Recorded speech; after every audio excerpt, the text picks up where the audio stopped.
The police said the house was empty, but they never explained why the front door was locked from the inside. The old house at the end of Willow Creek Road had been abandoned for almost 10 years. Everyone in the neighborhood knew its story. Some said a family lived there once, a mother, a father, and their young daughter named Emily.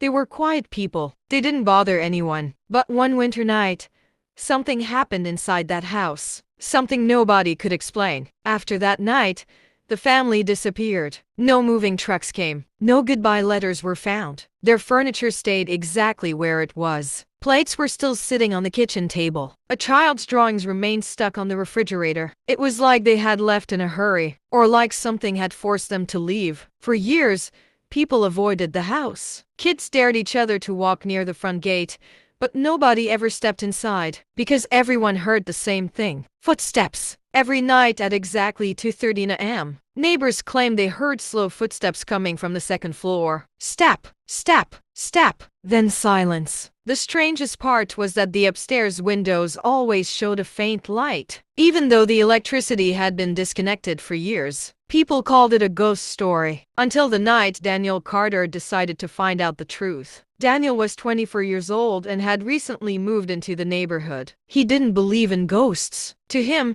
every scary story had a simple explanation. Old houses made noises. People imagined things. Fear created its own monsters. One evening, while talking with his neighbors, an old man named Mr. Harris looked toward the abandoned house and said, "Some places don't become empty. They just become quiet." Daniel laughed. "You really believe someone is in there?" The old man stared at the dark windows. "No. I believe something is." That sentence stayed in Daniel's mind all night. At 1:45 a.m., he grabbed a flashlight and walked toward the house. The street was completely silent. The closer he got, the colder the air became. The front gate slowly moved by itself. Creak! Daniel stopped. There was no wind. He pushed the gate open and walked through the overgrown yard. When he reached the front door, he noticed something strange. The door wasn't locked. It was slightly open. A cold breeze came from inside. Daniel whispered, "Hello?" No answer. He stepped inside. The smell hit him immediately: old wood, dust, and something else. Something that smelled like a room that had been closed for years. His flashlight moved across the walls. Family pictures, a broken clock, a small child's toy sitting on the floor. Then he noticed something that made his heart stop. On the dusty floor were footprints. Fresh footprints. They started at the front door and disappeared up the stairs. Daniel slowly raised his flashlight toward the second floor. Then he heard it. A child's voice. Very soft. Almost a whisper. "Are you here to play with me?" Daniel couldn't move. His flashlight shook in his hand as the invisible footsteps slowly came closer. Step, step, step. The wooden stairs creaked under the weight of something he could not see.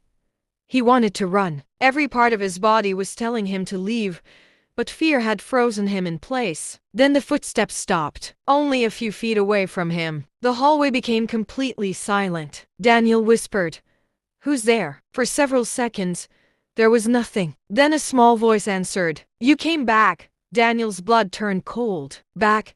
he whispered. "I've never been here before," a child's voice replied. "Yes, you have." The flashlight suddenly flickered. Once, twice, then went completely dark. Daniel quickly hid the side of it, trying to make it work. When the light returned, he saw something standing at the end of the hallway. A little girl. She was wearing an old white dress.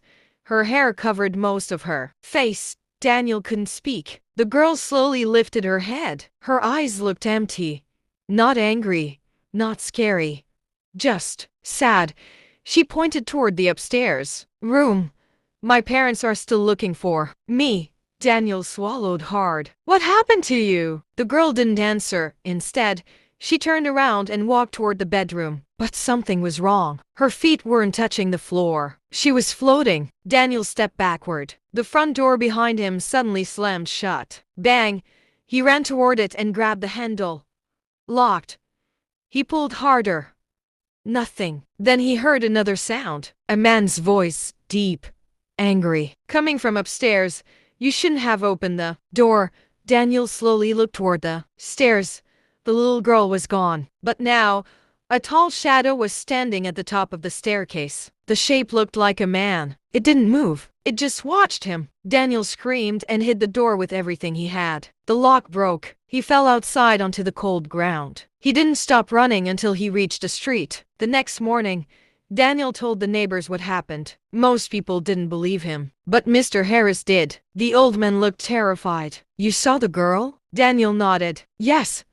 "Who was she?" Mr. Harris looked at the abandoned house. "Her name was Emily." He paused. "But nobody has seen her since the night she disappeared." Daniel asked, "What about the man upstairs?" Mr. Harris became silent. Then he said something that Daniel would never forget. "There was no man in that family." Daniel frowned. "What do you mean?" The old man looked at him. "Emily lived with her mother and father, but years before they disappeared, the neighbors started hearing another voice inside that house. A voice that didn't belong to anyone." That evening, Daniel searched old newspaper records. After hours of searching, he found the article. The headline said, "Family vanishes from Willow Creek House, police find no evidence." But underneath was one detail nobody talked about. A neighbor had reported hearing a child screaming the night before the family vanished. The child's last words were, "Mom, there is someone in my room." Daniel stared at the screen because he remembered what Emily had said. "My parents are still looking for me." Not "we're looking." That meant Emily believed they were still somewhere inside the house, waiting. That night, at exactly 2:13 a.m., Daniel woke up suddenly. His bedroom was freezing cold, and from outside his window, he heard a familiar sound. Footsteps. Step, step, step. He slowly walked toward the window. Across the street, the abandoned house was glowing. The upstairs window was lit, and behind the glass stood Emily. But this time, she wasn't alone. Someone was standing behind her, a tall shadow, watching Daniel. Then Emily slowly raised her hand and pointed directly at his house, as if she was warning him or inviting him, because whatever stayed behind in that house had finally found a new place to go. Daniel stood frozen at the window. The figure behind Emily didn't move. It just watched him. The room around Daniel felt colder with every second. Then Emily slowly placed her hand against the glass of the upstairs window across the street. And suddenly, Daniel heard a sound from behind him. A soft whisper. "Don't look at it." His heart stopped because the voice came from inside his own bedroom. Daniel turned around quickly. Nothing. Only darkness. His bedroom door was slightly open. He was sure he had closed it before sleeping. He grabbed his phone and turned on the flashlight. Slowly,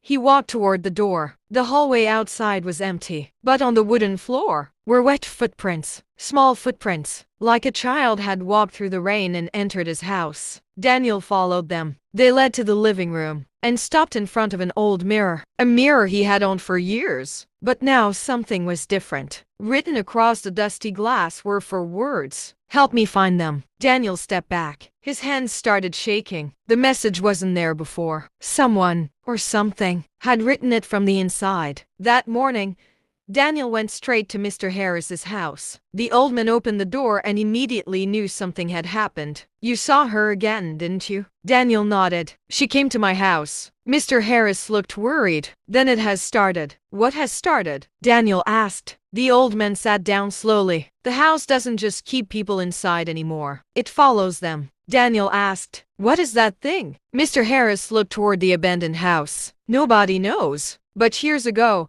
before Emily disappeared, her father told me something strange. He said there was a room in that house that didn't exist on the original plans." Daniel frowned. "A hidden room?" The old man nodded. "He said every night he heard someone walking inside it. One night, he opened the door. The next morning, he told me he had seen something that was pretending to be human." Daniel whispered, "What happened after that?" Mr. Harris looked down.